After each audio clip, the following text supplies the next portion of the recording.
unang-una, no, gusto kong batiin yung mga amang katulad ko, no, sa darating na Father's Day. Ako din, dahil kahit wala na ang aking ama, siya'y namayapa na, nagpapasalamat ako, no, sa aking ama sa pagiging gabay at pagiging haligi ng aming pamilya at naging inspirasyon ko din, ano, bilang is kanyang anak.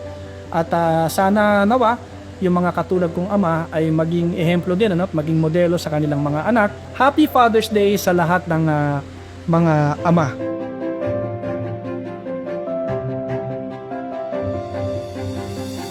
Yan, pahatid-hatid kasi minsan ayaw nilang mag-grab, so malilit na bagay o ginagawa sa kanila.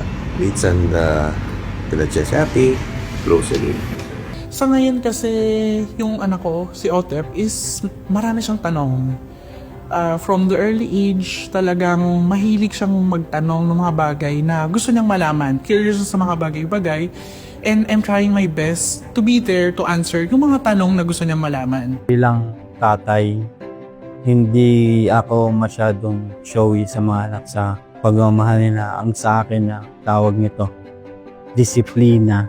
Ang anak ko kasi epileptic po siya, tapos 11 years old na siya, baby talk pa rin po siya. Ang ginagawa ko po sa kanya para ma-appreciate niya yung kung gaano namin siya kamahal bilang mag-asawa, mismo ako tatay. Yung pinaparamdam ko po sa lahat ng mga gusto niyang gawin kasi bawal sa kontrahin eh. Kaya pagdating ko kagad, laro kagad ka. Ganun lang, para maramdaman niya na importante siya. I make it a point na meron akong time sa kanila. Hindi lang work-life balance, yun talaga importante. Hindi sa material things na maibibigay ko sa kanila. Para sa akin, ang pinaka-importante na maibibigay ko is yung time ko.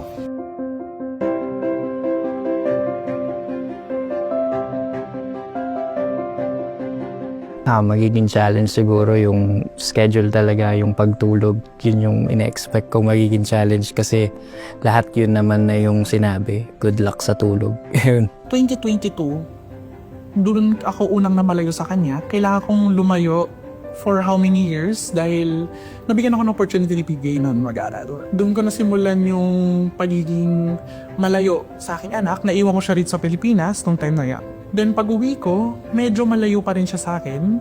Hindi kami magkasama ng kanyang nanay. So, yung pinakamahirap para sa akin is hindi ko nagagawa yung mga bagay na gusto kong gawin sa kanya. Mula sa simpleng pagkain na gusto niya hanggang sa mga bagay na gusto niyang makuha. So, dahil nga sa ngayon, magkalayo kami, pinipilit kong magkaroon ng chance na makapag-usap kami. Kahit via online, every night nag-usap kami. Doon, pinipilit ko na hindi lang maging tatay, kundi pinipilit ko rin maging first teacher niya. Time na nagkakasakit ng mga wala akong ibang magawa, kundi syempre ipag-pray lang sila na ipan-pray, i-provide to ng mga kailangan nila, like pag sa hospital na Dalawa po akong anak na babae, which is 11 years old and 15 years old. And then, yung 11 years old ko po, normal po siya, pinanganak, aral siya ng nursery, pero yung sakit niya ngayon, lumabas po siya ng 4 months. Nung 5 years old po is nag-seizure po siya ng 3 hours. Sa 3 hours na yun, nasa hospital na kami. And then, sinosurvive na po siya. Code blue, sabi ng doktor. Sa tatlong itutusok namin, pangatlo na itong itutusok namin para mag-pump yung heart nyo is kung hindi na po epekto to, wala na po siya. So, nagdasal kami ng asawa ko na ibalik lang siya kahit ano man ang kalalabasan ng epekto ng pagsisisure ng 3 hours, tatanggapin namin. Naturok na sa kanya. So, yung heart niya bumalik po. Tapos, nung pagkabalik na po nun, is yun, comatose na po siya. So, di namin alam saan kami kukuha ng pera. So, nanghiram kami. Hanggang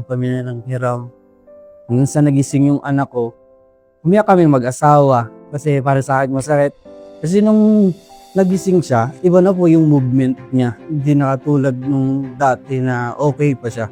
So, ang movement niya is nadagdagan ng nagiging cerebral palsy na siya. Sabi nung pangalawang doktor, daan lang daw sa therapy. So, tinerapi namin yung anak namin. Nung nag-therapy po siya, bumalik naman po yung tindig niya. Tapos yung, meron nga lang siyang stroke na lakad na, which is hindi yung katulad ng lakad ng normal na 11 years old sa lakad niya ngayon. Hindi na bumalik yung salita niya, baby talk na po siya. Natuwa lang kami dahil kapiling pa namin siya. Very blessed.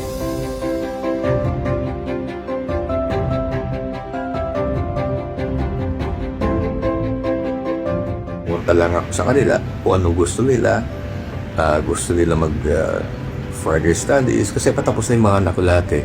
Tutulungan ko sila kung ngayon kung may binibili silang bahay, medyo tumutulong kami. Kasi papasok pa lang siya sa pag-aaral, pinipilit ko mabigyan siya ng kung ano man yung kailangan niya pagdating sa pag-aaral. Kasi ang paniniwala ko, education talaga ang pinakasagot para sa future ng bata. Ano may mga gusto mo, anong gusto mong makuha sa kolehiyo mo, andito lang kami bilang magulang. Yung tatay, susuporta sa'yo. Siyempre, gagawin ko yung best ko para parating sa anak ko yung pagmamahal ko. Poprotektahan ko siya, magpo-provide para sa kanya. Yan talaga yung number one. Unang-una, syempre, yung education, yung the best na education yung kaya kong ibigay. So, yung priority namin ng mag-asawa, may provide para sa kanila.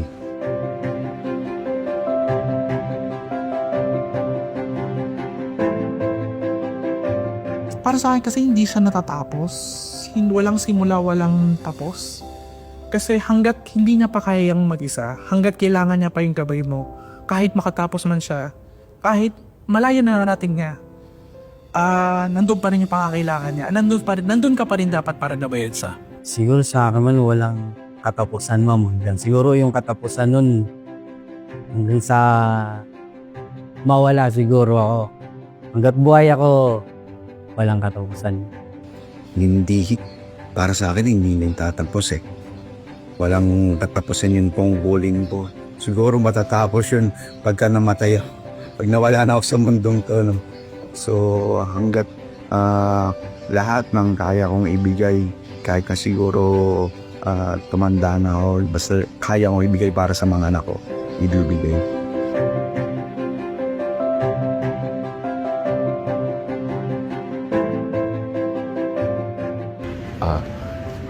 Ang pangaral is palagi nilang gawin yung tama sa lahat ng bagay na ginagawa nila. So, do their best and that will take care of the rest.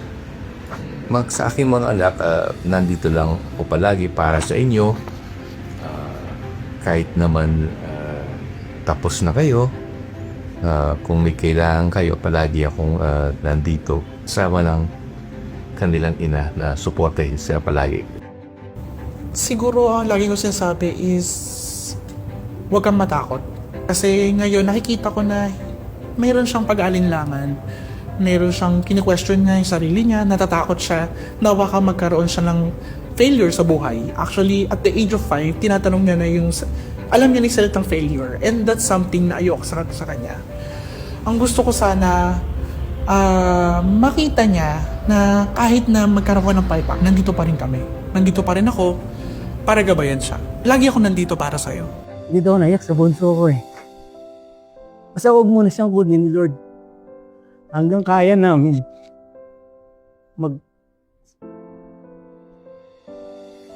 Dun sa panganay ko naman, pag-aaral siya ng mabuti. Tapusin niya, ano gusto niya mag-doktor, tapusin niya. Andito lang kami.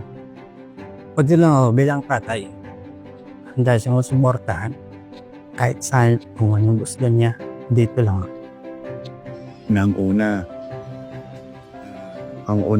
Ang priority ka sa buhay, yung magkaroon sila ng relasyon sa Diyos natin, sa Panginoong Hesus. Yun talaga ang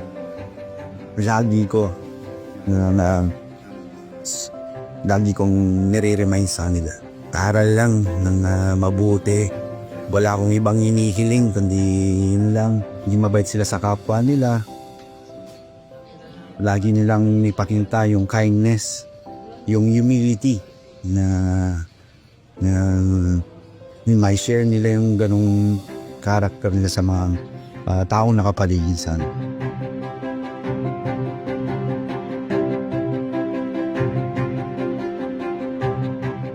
Most of my life has been with PTA, so yung pag-support ko sa family, together with my wife, nanggaling sa PTA. So malaking tulong si PTA, maraming benefits, maraming benefits financially. So ito lang mga bagay na nakatulong sa akin para mapatapos yung mga.